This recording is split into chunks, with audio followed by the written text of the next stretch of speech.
فقد افترى إثما عظيما. بسم الله الرحمن الرحيم. السلام عليكم ورحمة الله وبركاته.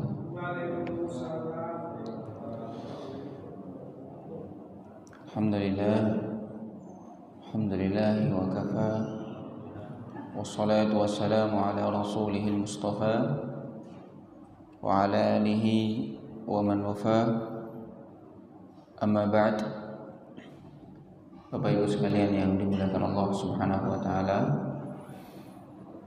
dalam rangka mengisi kekosongan di mana Ustaz Salam Rasyad hafizahullah berhalangan, insyaallah kita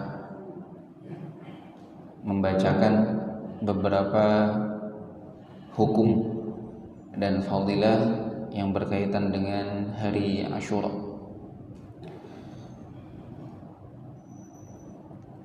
Kita sekarang berada di satu bulan yang disebut oleh para ulama bulan yang paling afdal setelah Ramadan. Ada salah seorang sahabat bertanya kepada Rasulullah, "Ya Rasulullah, setelah salat fardu, salat apa yang paling afdal? Dan setelah puasa Ramadan, puasa apa yang paling afdal?" Ini pertanyaan yang sangat bagus ketika seseorang mencoba menambah amal soleh tetapi tidak lupa prioritas. Sebelum dia menambah sesuatu yang sunnah, dia tahu betul, paham betul mana yang paling utama, yaitu sholat fardu 5 waktu dan juga puasa Ramadan. Barulah ketika ditanya, Nabi SAW menjawab, "Afdalus sholati ba'dal maktubati as-salatu fi jawfil lail." Salat yang paling afdal setelah salat fardu 5 waktu adalah salat apa? Salat malam. As-salat fi jawfil lail. Wa afdalus shaumi ba'da Ramadan syahrullahil muharram. Sebaik-baik puasa setelah Ramadan yang wajib, maka setelah itu ada bulan Allah namanya Al-Muharram. Jadi yang pertama dari hadis ini kita tahu bahwa di antara amalan sunnah yang perlu kita perhatikan setelah salat fardu adalah salat malam. Setelah salat Ramadan, setelah puasa Ramadan adalah puasa di bulan Muharram. Nah, bulan Muharram ini sampai Nabi sebutkan syahrullah, bulannya Allah. Padahal semua bulan itu bulannya Allah. Ramadan ya bulannya Allah, Syawal ya bulannya Allah, Zulqa'dah, Zulhijjah ya bulannya Allah.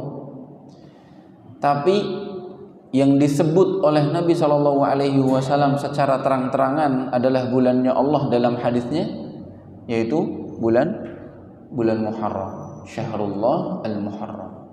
Ini menunjukkan bahwa di dalam bulan Muharram ini kita diperintahkan untuk memperbanyak beribadah, diperintahkan untuk memperbanyak amal soleh. Di antaranya adalah berpuasa.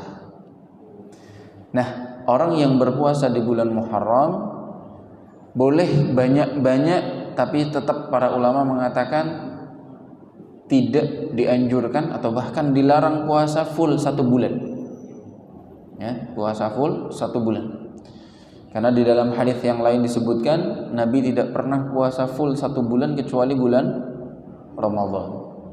Artinya kalau kita mau memperbanyak puasa di bulan Muharram, silahkan tanpa batas, ya, atau ada batasannya tapi ya, agak bebas, ya. Bisa 20 hari, 25 hari, yang penting tidak full 1 bulan. Nah, di antara puasa-puasa yang disunahkan di dalam bulan Muharram, ada satu puasa yang disebut dengan puasa Asyura.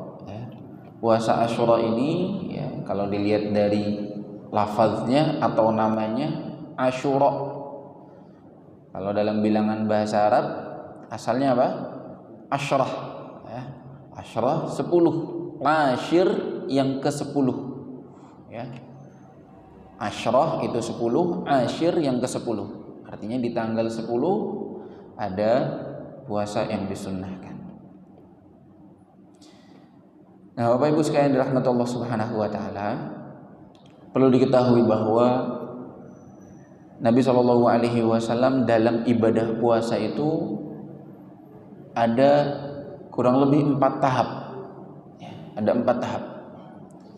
Sebelum disyariatkannya bulan Ramadan atau puasa di bulan Ramadan yang turun di tahun kedua Hijriah, sudah cukup lama Nabi berdakwah di Mekah 13 tahun, hijrah ke Madinah tahun kedua baru disyariatkannya puasa bulan Ramadan. Sebelumnya di antara puasa yang dirutinkan oleh Nabi Shallallahu alaihi wasallam adalah puasa Asyura, ya. Puasa Asyura ini juga dirutinkan oleh orang-orang Quraisy di masa jahiliyah mereka, ya. Nabi Shallallahu alaihi wasallam mengatakan, "Man syaa'a falyasum wa man syaa'a aftarah." Siapa yang mau puasa silahkan, siapa yang mau tidak puasa juga silahkan. Artinya meskipun Nabi Shallallahu alaihi wasallam rutin puasa Asyura, tapi belum mewajibkan, hanya ngajak saja. Puasa bagus, yang tidak puasa juga enggak masalah. Barulah ketika Nabi Shallallahu alaihi wasallam hijrah ke kota Madinah di tahun yang pertama, Nabi bertemu dengan orang-orang Yahudi, bertanya ke mereka saat melihat mereka kok puasa juga di tanggal 10 Muharram. Maka Nabi tanya, "Ma hadzal yaumul ladzi tasumunah?" Hari apa ini? Kenapa kok kalian pada puasa? Kenapa kok kalian pada puasa? Orang-orang Yahudi mengatakan, "Hadza yaumun azim." Ini adalah hari yang mulia. Lafaz yang lain, "Hadza yaumun salih." Anjallahu fihi Musa wa qaumah. Allah Subhanahu wa taala selamatkan Nabi Musa dan juga kaumnya. Wa aghraqa Fir'aun wa qaumah. Dan Allah Subhanahu wa taala tenggelamkan Fir'aun dan juga kaumnya. Fasamahu Musa syukran. Maka puasa Nabi Musa alaihi salam dalam bentuk atau dalam rangka bersyukur atas hari itu. Jadi Nabi Musa alaihi salam diselamatkan oleh Allah Subhanahu wa taala dari kejaran Firaun yang semena-mena, yang zalim, ya, yang lalim di hari itu, di hari tanggal 10 bulan Muharram.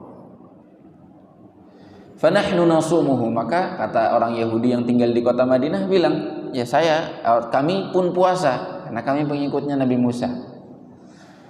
Faqala Rasulullah sallallahu alaihi wasallam, maka Rasulullah sallallahu alaihi wasallam bersabda, "Nahnu ahaqqu bi Musa minkum." Kita itu lebih dekat dan lebih layak atas kemuliaannya Nabi Musa, atas sunnahnya Nabi Musa daripada kalian. Apa yang membuat Nabi sallallahu alaihi wasallam mengatakan demikian? Karena pada dasarnya seluruh para nabi itu bersaudara, ya. Dari mulai Nabi Adam alaihi salam sampai Nabi Muhammad sallallahu alaihi wasallam itu bersaudara, dan mereka pun ajarannya sama, mengesahkan Allah Subhanahu wa taala. Selalu, ya, nabi-nabi yang diutus selalu mengatakan ani'budullah ma lakum min ilahin ghairuh, mengatakan sembahlah Allah, tidak ada Tuhan yang berhak disembah selain Allah. Nah, anehnya orang-orang Yahudi ini mengaku umatnya Nabi Musa, tapi mereka tidak mengajarkan ajarannya Nabi Musa alaihi salam. Makanya Nabi mengatakan, "Nahnu ahaqqu bi Musa minkum." Kita lebih dekat dengan Nabi Musa daripada kalian karena ajaran kita sama, mentauhidkan Allah Subhanahu wa taala. Maka Nabi tidak rela sunnahnya Nabi Musa, sunnah saudaranya Nabi Muhammad ini dipraktekkan orang Yahudi tapi tidak dipraktekkan kaum muslimin. Maka yang awalnya Nabi Muhammad tidak mewajibkan, Nabi minta kepada sahabat-sahabatnya untuk mewajib untuk berpuasa. Sampai-sampai Nabi mengatakan dalam hadis yang sahih diriwayatkan oleh Salamah ibn al-Aqwa radhiyallahu taala Nabi SAW memerintahkan seorang laki-laki dari kabilah Aslam, an adzin finnas, disuruh mengumumkan di halayak manusia setelah kejadian itu, man akala falyasum baqiyata shaumi.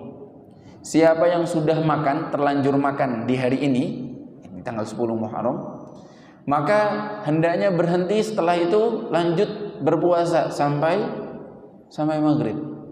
Wa man lam yakun akala falyasum. Termasuk siapa yang belum makan di hari ini, niatkan puasa. Yang sudah terlanjur makan tadi pagi, sudah sarapan, sudah jangan makan lagi, sisanya jangan makan untuk menghormati dan memuliakan hari Asyura ini. Wa man lam yakun akal falyasum. Siapa yang belum sarapan, sekalian niatkan puasa Asyura. Fa innal yawma yawmu Asyura. Karena hari ini adalah hari Asyura. Ini fase yang kedua. Fase yang ketiga adalah ketika diturunkan puasa bulan Ramadan syariatnya. Itu pada tahun kedua Hijriah, Nabi Shallallahu Alaihi Wasallam mendapati perintah dari Allah Subhanahu Wa Taala, ya ayyuhalladzina amanu kutiba alaikumusshiyam kama kutiba alal ladzina min qablikum la'allakum tattaqun.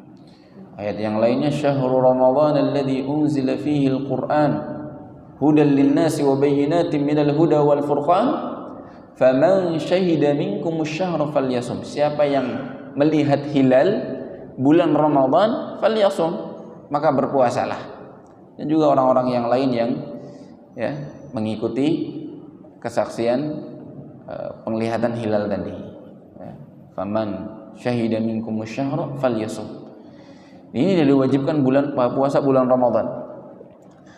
Namun pada waktu itu sempat masih ada pilihan. Ya. Nabi Shallallahu Alaihi Wasallam ketika diturunkan ayat faman kana minkum maridan aw ala safarin fa'iddatun min ayyamin ukhar wa 'alal ladzina yutiqunahu fidyatun ta'amu miskin. Siapa yang sakit, siapa yang safar diqadha di hari lain, wa 'alal ladzina yutiqunahu, dan siapa yang mampu tapi tidak puasa, tidak ada uzur tapi tidak mau puasa, fa fidyatun wa 'alal ladzina yutiqunahu fa fidyatun ta'amu miskin. Maka hendaknya membayar fidyah, tebusannya atau dendanya, memberikan makan satu orang miskin dari satu hari yang dia tinggalkan. Barulah ketika turun ayat berikutnya menunjukkan bahwasanya ini fase yang keempat, diwajibkan puasa Ramadan, tidak boleh milih, tidak boleh meninggalkan puasa kecuali yang tidak mampu saja. Yang tidak mampu baru dia boleh mengqadhanya di hari lain. Yang mampu tidak ada pilihan kecuali dia harus berpuasa, tidak boleh milih membayar fidyah. Ini 4 kondisi di mana Nabi Shallallahu Alaihi Wasallam dalam prosesnya menerima syariat puasa. Maka ikhwati fillah rahimani wa rahimakumullah, sudah sepatutnya kita sebagai seorang muslim meneladani Nabi Shallallahu Alaihi Wasallam sebagai bentuk cinta kita kepada beliau. Kita selalu bilang Nabiku Muhammad, ridho terhadap dia sebagai nabi dan rasul. Kita selalu bilang cinta kepada Muhammad, memuji-mujinya dalam sholawat-sholawat kita. Maka di antara nilai yang terkandung dalam kecintaan kita adalah mengikuti sunnah beliau. Di antaranya adalah dengan berpuasa, puasa Asyura, puasa tanggal 10 bulan Muharram. Kapan tanggal 10-nya Bapak Ibu bulan ini atau tahun ini? Jadi info yang kami dapati, kalau yang hitungannya pakai hisab, wujudul hilal, itu besok. Kalau tidak salah besok, Sabtu. Dari yang meyakini dengan ru'yatul hilal mengatakan bahwa besok masih tanggal 9, 10-nya hari Ahad. Maka karena bulan Muharram secara umum sebenarnya dianjurkan untuk memperbanyak puasa. Apalagi ini puasa yang sebatas sunnah saja, insya Allah masalahnya tidak terlalu besar, tidak sebesar menentukan awal Ramadan atau awal Syawal. Maka lebih baik pilih dua-duanya, Sabtu Ahad puasa. Ya. Bahkan bagi yang memilih dengan hisab yang mengatakan besok hari Sabtu adalah tanggal 10, harusnya tadi Jumat juga disunnahkan berpuasa. Ya, disunnahkan berpuasa. Kata Nabi SAW, fa idza kana al-'amul muqbil insyaallah sumna al-yawm at-tasi'. Waktu itu sampai para sahabat lapor ke Nabi, Nabi kenapa kita puasa tanggal 10? Kan jadi kita ikut-ikutan orang Yahudi. Nabi SAW memahami hal tersebut. Dan pertanyaan sahabat ini memang buah dari prinsip yang ditanamkan oleh Nabi SAW kepada sahabat-sahabatnya untuk tidak boleh menyerupai kebiasaan orang-orang non-Muslim. Ya. Nabi SAW la tattabi'unna atau la tattabi'anna sanana man kana qablakum shibran bi shibrin. Nabi mencela bahwa nanti suatu saat umat Islam akan meniru-niru sunnahnya, kebiasaannya, adatnya orang-orang sebelum kalian.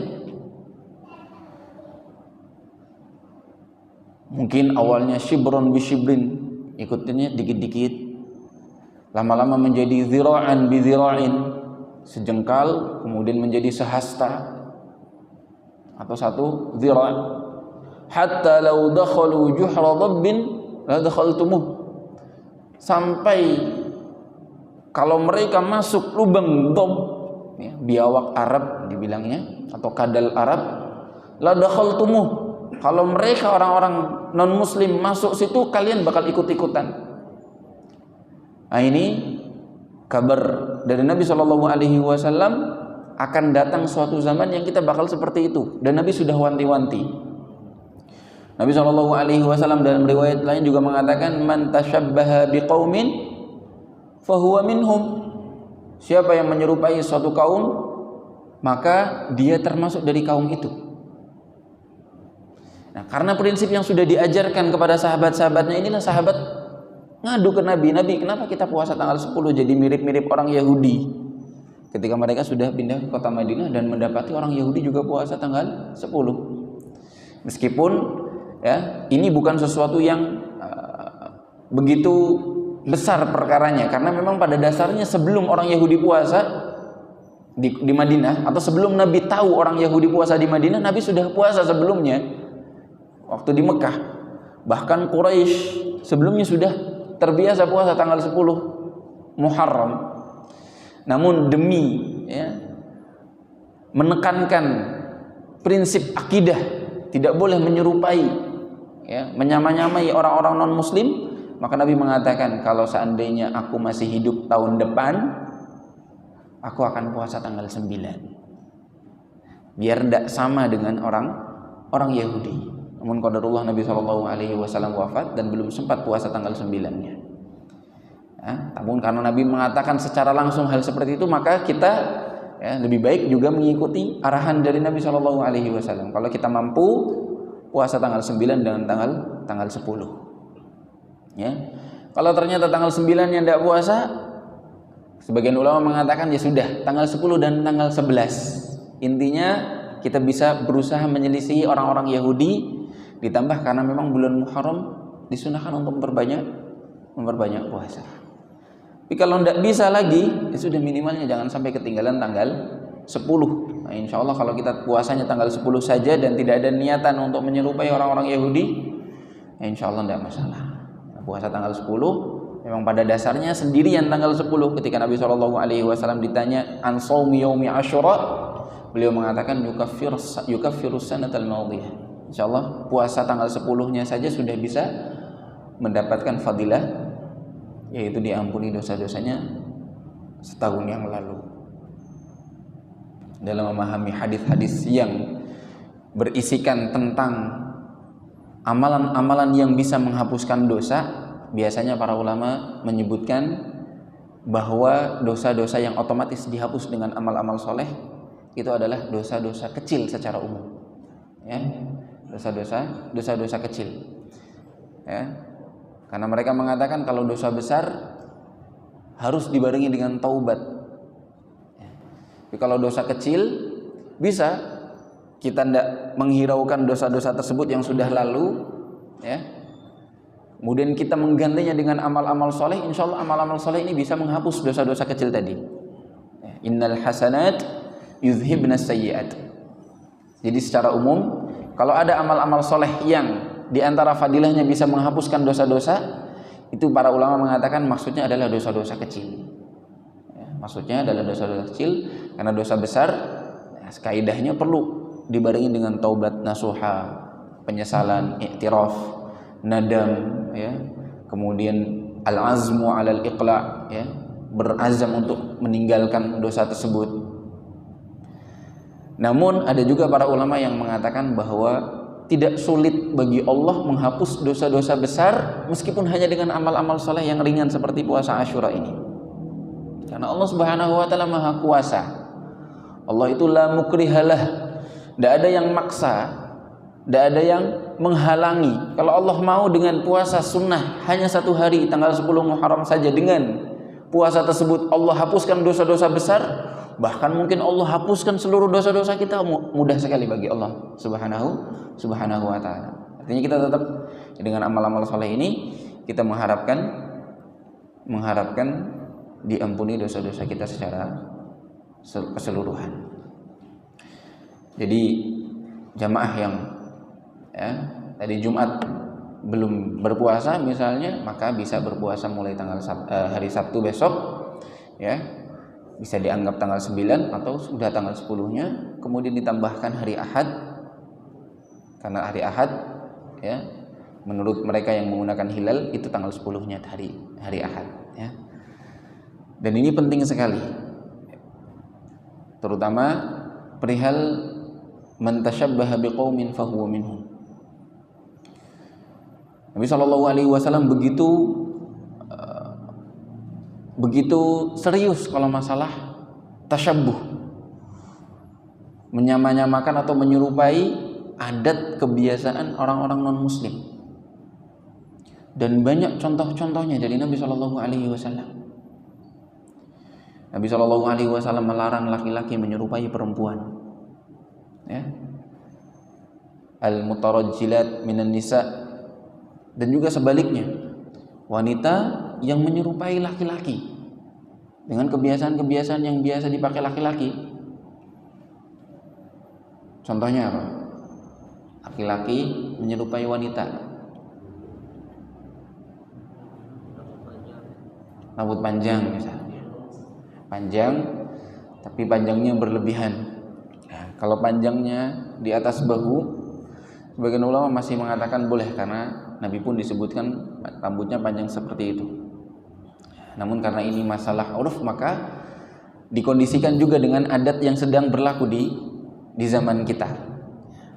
Karena kadang-kadang orang rambut panjang, ya, dianggapnya orang tidak benar, maka boleh tidak apa kita dipendekkan saja. Tapi kalau misalnya panjangnya lebih dari sebahu, maka sudah bisa dipastikan menyerupai wanita.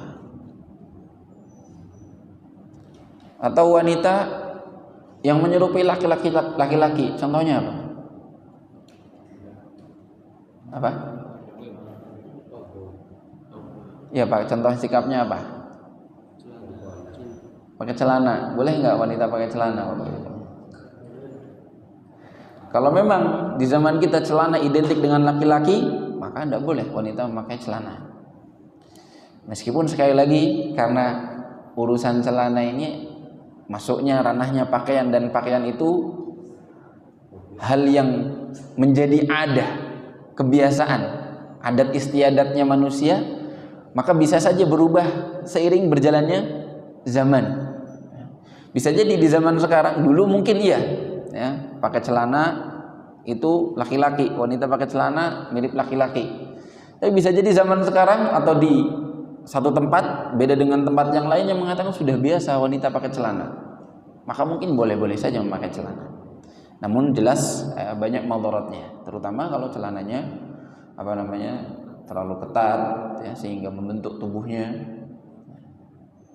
Maka kalau seandainya harus pakai celana pun diusahakan lebar dan jangan sampai terlihat ya.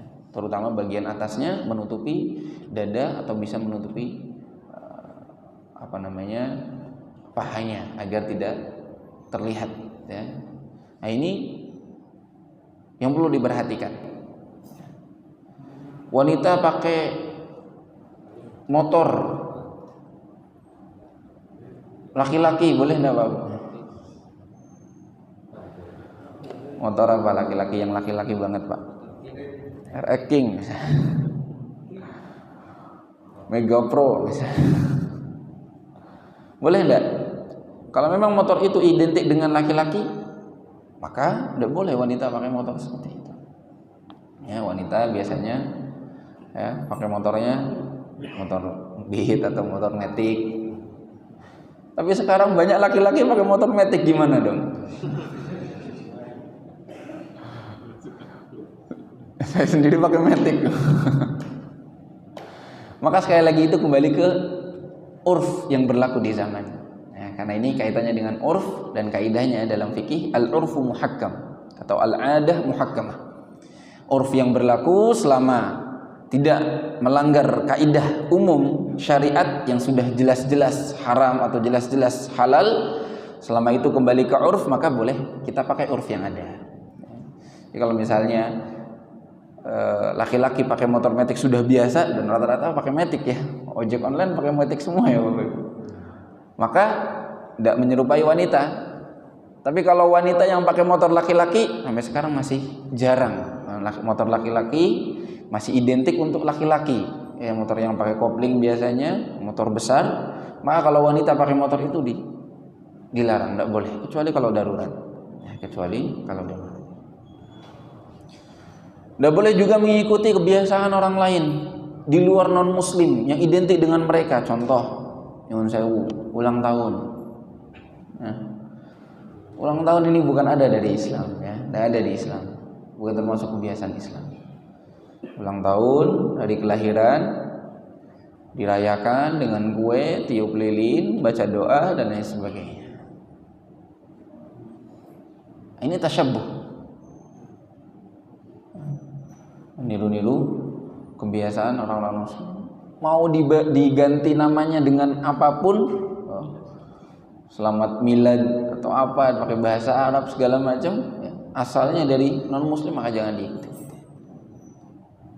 Dan juga kebiasaan-kebiasaan yang lain. Contoh yang lain, Nabi SAW, nah ini mohon maaf, dalam berpenampilan terkait kumis dan jenggot,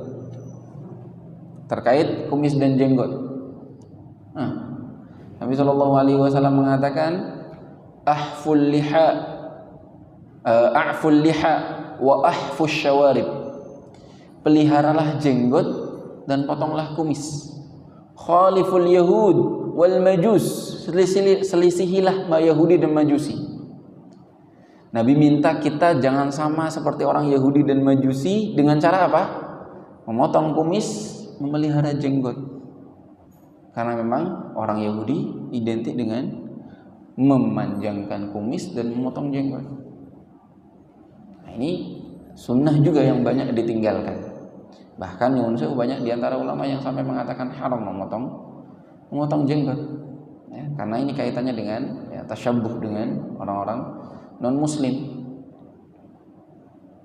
Yang keliru ketika orang menganggap jenggot ini hal yang malah mengganggu atau takut kelihatan tua, apalagi dibilang bukan saya ya yang ngomong, dibilang apa Pak? Gembel. Ini malah berbahaya ya, tambah berbahaya lagi. Seandainya kita belum mampu memelihara jenggot, jangan sampai mencela, merendahkan atau apalagi mempermainkan orang yang berjenggot. Kalau sudah mampu, alhamdulillah, insya Allah menjalankan sunnah Nabi SAW. Kalau belum mampu, tahan lisan dari mengucapkan hal-hal seperti itu. Ya. Kenapa? Karena ini ternyata sudah dijadikan agama oleh Nabi Shallallahu Alaihi Wasallam. Awalnya ini terkait penampilan, dan penampilan ranahnya hukumnya adat, kebiasaan manusia, pakaian, makan dan lain sebagainya. Tapi sudah Nabi Shallallahu Alaihi Wasallam kategorikan sebagai bagian dari agama dengan mengatakan, ya, ahful liha wa ahfus syawarib, khaliful yahud wal majus. Kita disuruh menyelisihi Yahudi dan Majusi dengan memelihara jenggot dan juga memotong kumis.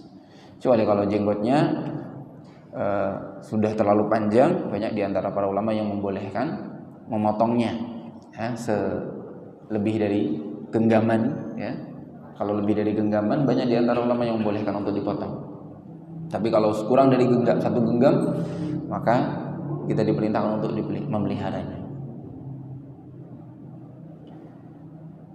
Aisyah radhiyallahu taala anha mengatakan, alhamdulillahilladzi jammalar rijala bil liha. Segala puji bagi Allah Subhanahu wa taala yang telah memperindah penampilan laki-laki dengan jenggot. Karena memang orang malah tambah ganteng Bapak Ibu pakai jenggot. Maka untuk ibu-ibu jangan malah melarang suaminya pakai jenggot, ya, atau memelihara jenggot, takut suaminya kelihatan tua.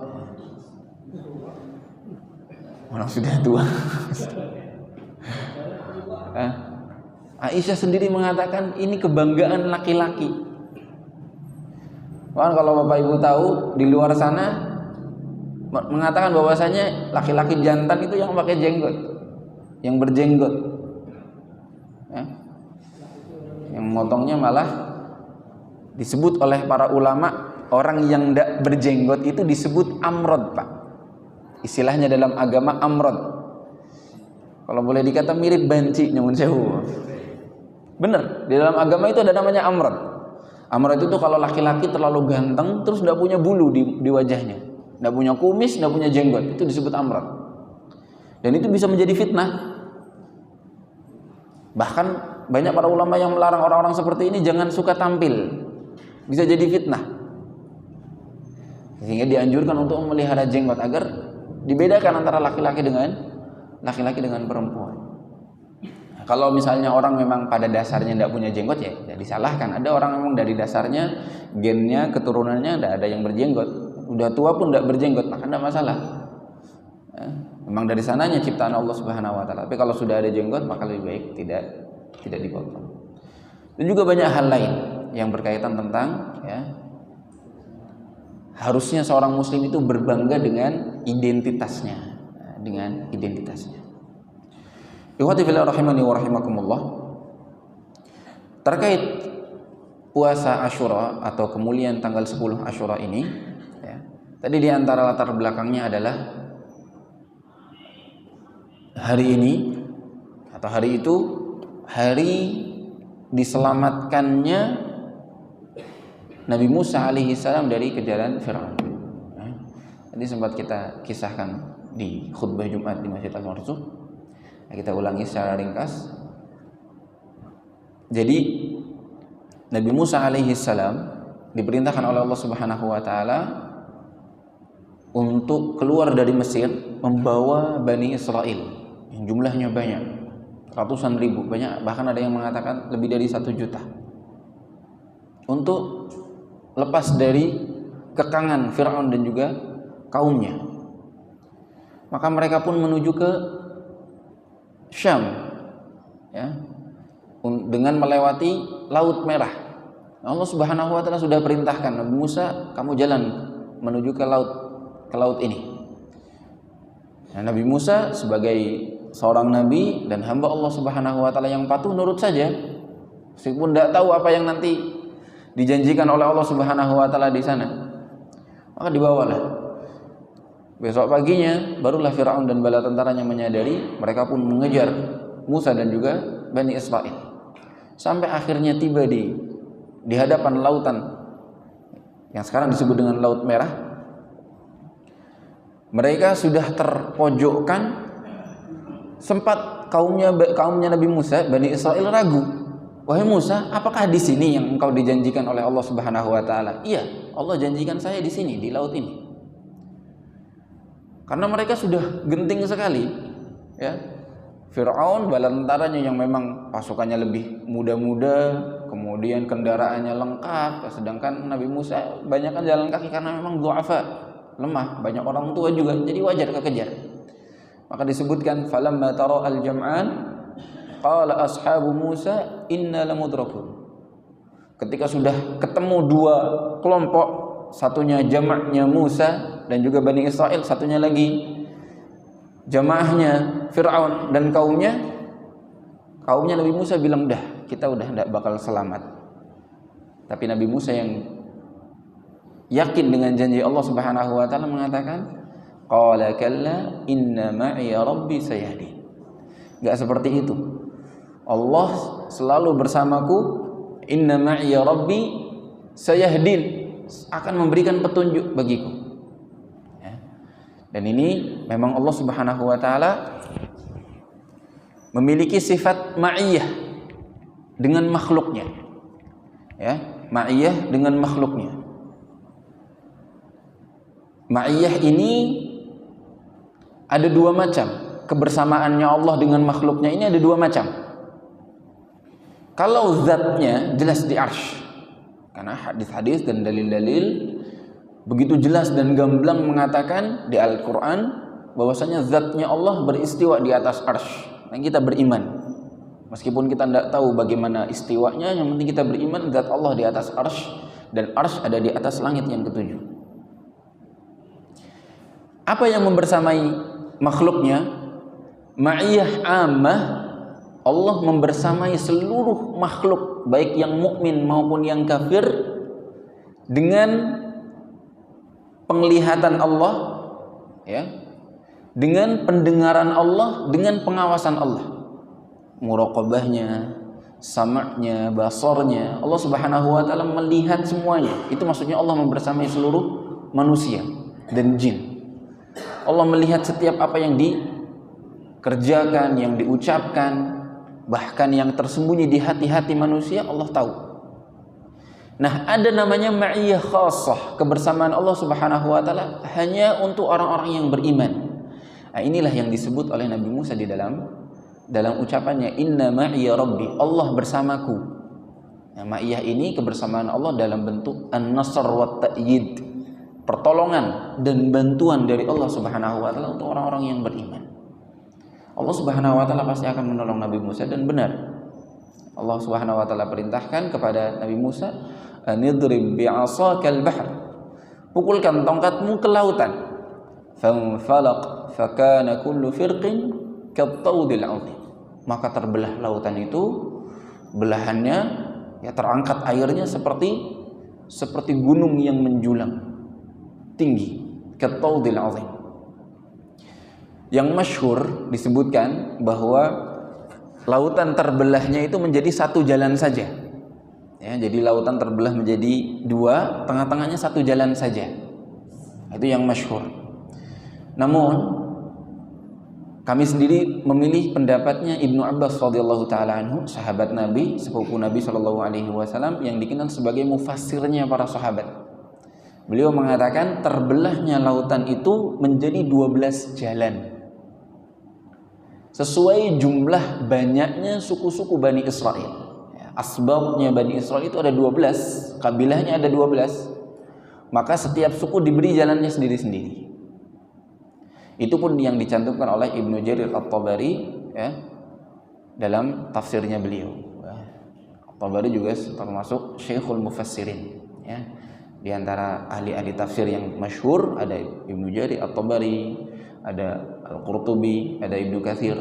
At-Tabari mendukung pendapatnya Ibnu Abbas radhiyallahu taala anhu yang menyebutkan bahwa lautannya terbelah menjadi 12 jalan. Maka lewatlah Nabi Musa alaihi salam dan juga kaumnya Bani Israel sampai akhirnya mereka selesai menyeberangi lautan, ya, yang datarannya menjadi keras atau kering, padahal aslinya lautan dalamnya atau di bawahnya itu lembek, lumpur. Tapi Allah Subhanahu wa taala dengan kuasa dan mukjizatnya menjadi mudah dilewati oleh Nabi Musa dan juga Bani Israel. Setelah Nabi Musa alaihi salam lewat, Nabi Musa hendak menutup kembali lautan tersebut, berharap agar Fir'aun tidak bisa mengejar Nabi Musa alaihi salam dan juga kaumnya. Namun Allah Subhanahu wa taala perintahkan Nabi Musa untuk menundanya. Bahkan disebutkan dalam beberapa riwayat, Allah Subhanahu wa taala kirimkan malaikat Jibril alaihi salam agar mendorong pasukannya Firaun, kuda-kudanya semuanya, agar mereka mengejar Musa.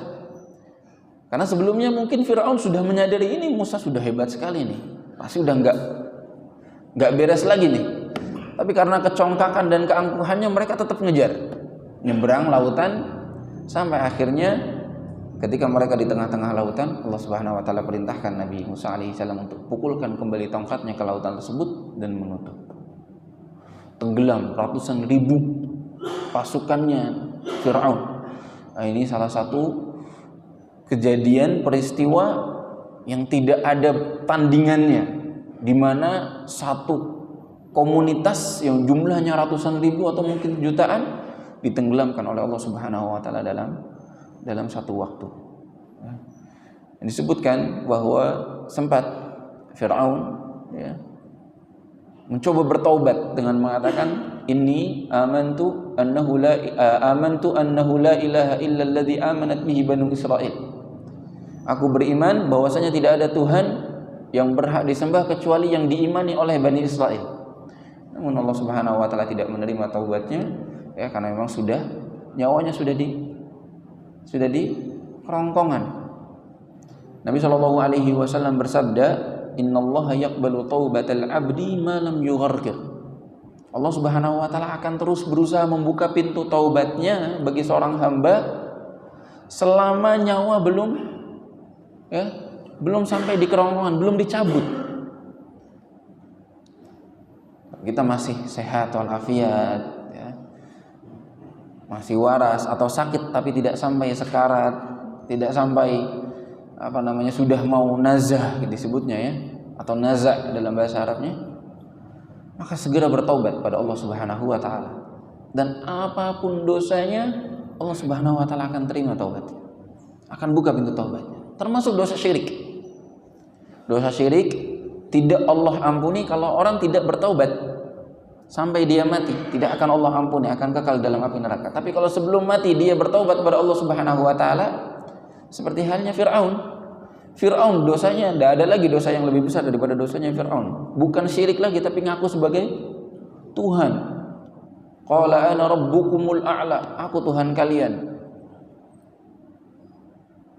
Kalau seandainya Fir'aun sebelum ditenggelamkan mau bertaubat, ketika Nabi Musa menunjukkan mukjizat yang Allah berikan, dari mulai tongkatnya yang berubah jadi ular, cahaya yang keluar dari saku bajunya Nabi Musa alaihissalam, Allah terima taubatnya. Namun sudah terlambat, maka Allah tidak terima taubatnya.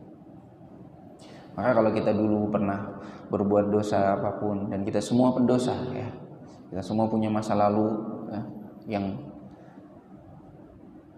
kita tidak pengen orang-orang tahu, hanya Allah Subhanahu wa taala saja yang tahu. Maka kita taubat pada Allah Subhanahu wa taala, jangan sampai diulangi lagi. Kita insyaallah Allah Subhanahu wa taala terima taubat kita. Sebesar apapun, setinggi apapun dosa itu, Allah Subhanahu wa taala selalu mengatakan, "Qul ya ibadiyalladzina asrafu ala anfusihim la taqnatu min rahmatillah. Innallaha yaghfiru dzunuba jami'a." Katakanlah ya ibadi, wahai hamba-hambaku, alladzina asrafu, yang telah melampaui batas, ala anfusihim, terhadap diri-diri mereka dengan dosa-dosa mereka, la taqnatu min rahmatillah, jangan pernah putus asa dari rahmat Allah Subhanahu wa taala.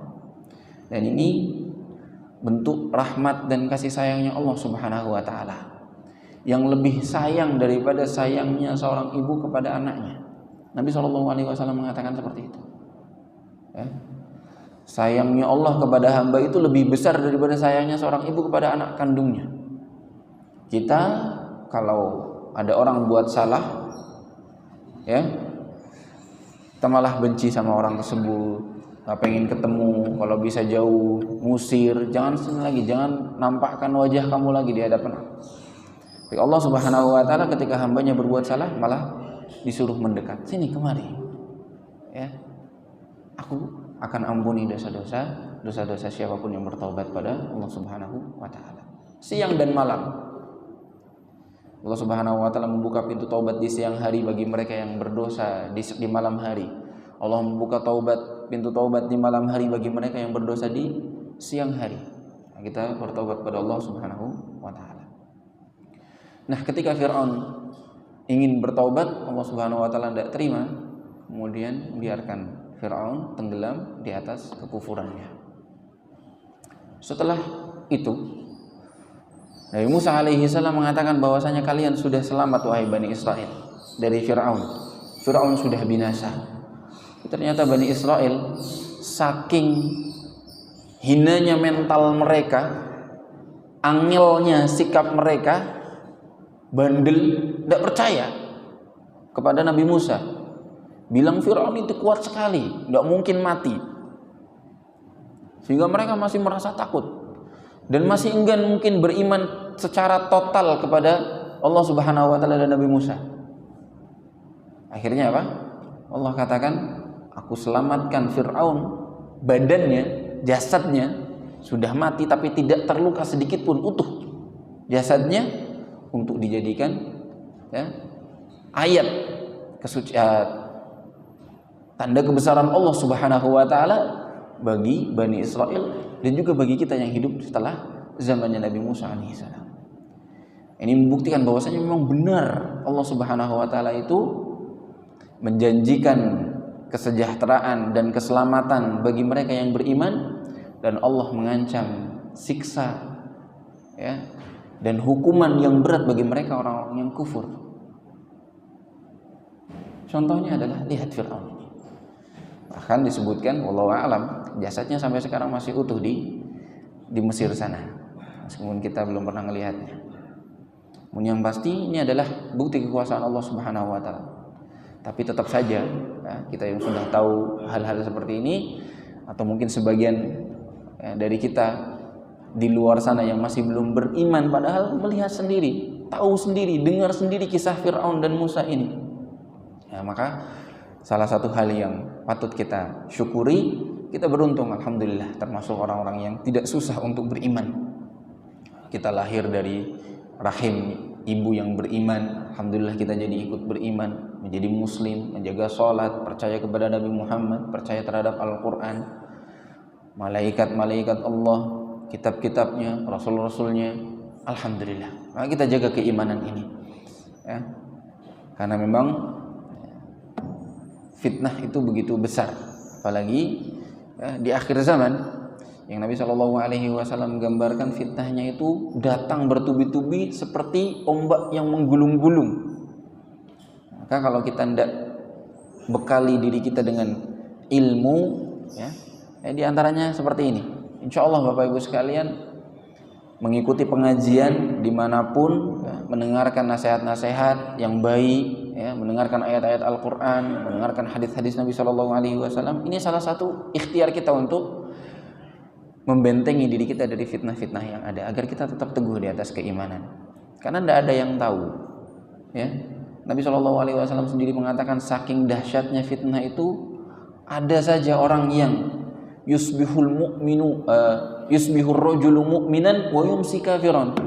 Paginya masih beriman, sorenya sudah kafir, malamnya sudah kafir, atau sebaliknya yumsi mu'minan wa yusbihu kafiran. Ada orang yang saking dahsyatnya fitnah ini mudah sekali langsung berbalik dari keimanan, menanggalkan keimanan tersebut kepada kekufuran. Betapa banyak kisah-kisahnya yang kita saksikan sendiri di sekitar kita. Bahkan tokoh-tokoh publik, mudah sekali mereka meninggalkan Islam hanya karena pasangannya mungkin, atau tekanan, atau problem. Maka kita yang menyadari bahwa memang tidak mudah hidup di dunia ini yang penuh dengan ujian, minta kepada Allah Subhanahu wa taala agar dikuatkan menghadapi ujian-ujian ini dan diteguhkan di atas agama Allah Subhanahu wa taala dan di atas keimanannya. Nah, di antaranya yaitu kita datangi pengajian, kemudian di antara isi pengajian ini dianjurkan untuk berpuasa, puasa Asyura. Karena memang puasa ini disebut oleh Nabi SAW junnah, tameng bagi kita dari syaitan dengan segala godaan syahwat dan syubhatnya. Ya. As-saumu junnah. Dan Nabi SAW puasa itu adalah tameng. Ya, maka di antara ikhtiar kita untuk mendukung diri kita dalam keimanan, menjaga ketakwaan adalah puasa. Ya. Puasa sunnah di antaranya ya puasa Asyura. Maka siapapun yang mampu, maka hendaknya berpuasa. Baik, kita jeda terlebih dahulu untuk dikumandangkan adzan. Setelah itu kita sebutkan beberapa hal kekeliruan yang dilakukan oleh sebagian kaum muslimin tentang, atau mungkin bukan muslim dianggapnya ya, tentang hari Asyura ini. Dalam sunnahnya Nabi SAW tanggal 10 itu disunnahkan berpuasa. Tapi ada orang yang malah menjadikan tanggal 10 ini dengan hal-hal yang melanggar, aneh-aneh. Nanti kita sebutkan insyaallah. Yang paling menonjol dari kekeliruan sebagian orang yang keliru mensikapi tanggal 10 Asyura ini adalah yang dilakukan oleh orang-orang Syiah. Orang-orang Syiah meyakini bahwa tanggal 10 adalah hari wafatnya Al-Husain dalam perang Karbala. Kemudian mereka menjadikan hari ini dengan sebagai hari kesedihan. Jadi hari ini hari 10 Muharram bukannya berpuasa, malah mereka melukai diri mereka sendiri. Barangkali teman-teman ada yang pernah menyaksikan ya di YouTube mungkin atau tempat lain, bagaimana orang-orang Syiah di tanggal 10 Asyura, 10 Muharram mereka menampar pipi mereka sendiri, memukul punggung mereka dengan pisau, ya, merobek-robek pakaian mereka. Nah, ini salah satu yang keliru. Kalau seandainya benar Husain meninggal di tanggal 10 Asyura pun boleh kita bersedih, tapi bukan dengan cara seperti itu. Ya. Kita bersedih atas meninggalnya orang yang soleh, seorang yang mulia, tapi tidak sampai berlebihan. Bahkan bersedih yang berlebihan atas wafatnya seseorang salah satu sifat jahiliyah. Ya. Meratapi mayit, nangis-nangis sampai nampar pipi, nyobek-nyobek baju, itu dilarang. Nabi SAW juga pernah kehilangan orang yang beliau cintai semasa hidupnya. Nabi masih hidup, meninggal paman beliau Hamzah bin Abdul Muttalib dalam perang Uhud. Meninggalnya bahkan tragis sekali. Sudah meninggal, ya, disebutkan ditombak oleh Wahsy, kemudian diambil organ dalamnya, dimutilasi mungkin atau dibedah, kemudian dihadiahkan organ dalamnya kepada Hindu yang pada waktu itu masih kafir. Nabi SAW sebagai keponakannya melihat pamannya yang selalu berusaha berada di garda terdepan melindungi Rasulullah SAW, sedih sekali melihat Hamzah. Tapi Nabi tidak pernah menampar pipi, menyobek-nyobek baju, terlalu nangis dan yang berlebihan. Nabi sedih sekali, dan sedih manusiawi. Namun kalau dengan cara seperti ini maka tidak diperbolehkan. Bahkan dalam hadis yang begitu jelas Nabi mengatakan, laisa minna man latamal khudud wa syaqqal juyub wa da'a bid'awal jahiliyah. Bukan termasuk golongan kami mereka yang suka menampar pipi, terlalu berlebihan dalam sedih atau marah, kemudian merobek-robek baju, saku, baju, Wada'a bid'awal jahiliyah, kemudian menyuruh dengan seruan, ajakan-ajakan yang identik dengan masa jahiliyah. Ya seperti itu. Ini masa jahiliyah ini. Nah, kalau kita marah, kalau kita sedih, ya itu insya Allah manusiawi, tapi tidak berlebihan sampai melukai diri. Ya'qub alaihi salam, ya, ketika kehilangan Nabi Yusuf alaihi salam, nangis. Kehilangan Ibnu Yamin, adiknya Yusuf, nangis juga, bahkan sampai disebutkan sedih sekali. Tapi tidak sampai melukai diri, tidak sampai mencelakai diri. Sehingga kita jangan sampai ragu akan kesesatannya kelompok Syiah ini. Meskipun mereka mengaku Islam. Memang di Syiah itu bertingkat-tingkat ya, levelnya, ada yang paling parah, ada yang paling ringan ya. Namun kita tetap tidak ragu ya, jangan sampai kita berlepas dari Ahlus Sunnah wal Jamaah. Tinggalkan Syiah. Ini benar-benar kelompok yang jelas-jelas menyesatkan. Berlebihan mereka terhadap Ahlul Bait, diantaranya adalah Husain. Hal yang kedua adalah salah satu riwayat yang disebutkan bahwa dianjurkan di tanggal 10 Muharram berbagi makanan. Ya, berbagi makanan. Sebutkan hadisnya man wassa'a ahlahu yauma Asyura. Ya, fadilahnya disebutkan Allah jauhkan dari api neraka atau riwayat-riwayat atau lafaz-lafaz yang lain. Nah, ini hadisnya dhaif, bahkan ada yang mengatakan tidak ada asalnya, tidak ada dasarnya. Ya, sehingga kalau kita merayakan hari Asyura ini dengan berbagi makanan, ya, banyak para ulama yang tidak menganjurkan, kecuali kalau berbagi makanan niatnya untuk ya memberikan makan bagi orang-orang yang berpuasa. Karena memang tanggal 10 disunahkan berpuasa, maka kalau bagi-bagi makanan untuk berbuka puasa jelas malah dianjurkan. Ngirim makanan ke tetangga, ke saudara, kerabat.